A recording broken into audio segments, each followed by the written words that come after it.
মাত্র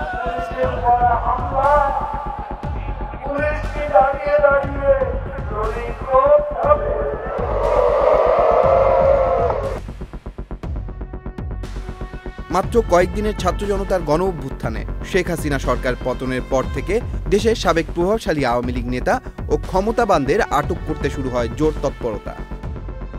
স্বল্প সময়ে দেশ ত্যাগের সুযোগ না পাওয়ায় গ্রেফতার হন আগের সরকারের সাবেক তথ্য প্রযুক্তি প্রতিমন্ত্রী জোনায়েদ আহমেদ পলক, ডেপুটি স্পিকার শামসুল হক টুকু, সাবেক প্রধানমন্ত্রী শেখ হাসিনার শিল্প ও বিনিয়োগ উপদেষ্টা সালমান এফ রহমান, সাবেক আইনমন্ত্রী আনিসুল হক, সেনাবাহিনী থেকে সদ্য অব্যাহতিপ্রাপ্ত মেজর জেনারেল জিয়াউল আহসান সহ সরকার ও আওয়ামী লীগের অনেক প্রভাবশালী নেতা, সেনা কর্মকর্তা ও আমলারা। কিছুদিন আগেও অবিশ্বাস্য ক্ষমতাধর এই মানুষদের অনেকটাই নাটকীয়ভাবে আটকের পর গণমাধ্যম থেকে শুরু করে সামাজিক মাধ্যমে ওঠে শেখ হাসিনার পর আওয়ামী লীগের সবচেয়ে ক্ষমতাশালী নেতা ওবায়দুল কাদেরের গ্রেফতারের গুঞ্জন।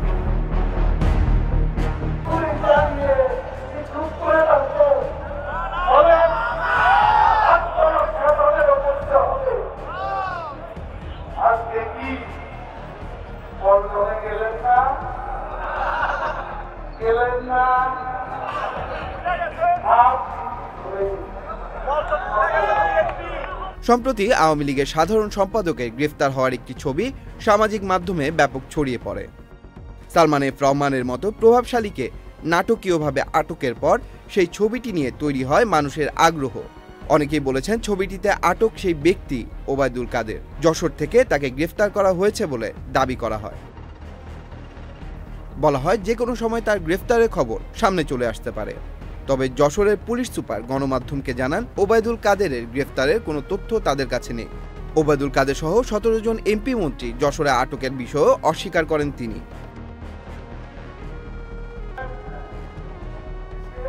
বিভিন্ন সময় বিতর্কিত মন্তব্য, বক্তব্যের ধরন এবং সমালোচিত সিদ্ধান্ত গ্রহণের কারণে আওয়ামী লীগের দ্বিতীয় সর্বোচ্চ নেতা হয়েও দলের ভেতরে এবং বাইরে ওবায়দুল কাদের ছিলেন সমালোচিত। সর্বশেষ তথ্য মতে গণ অভ্যুত্থানের মুখে ওবায়দুল কাদের দেশ ত্যাগ করেন বলে জানা যায়।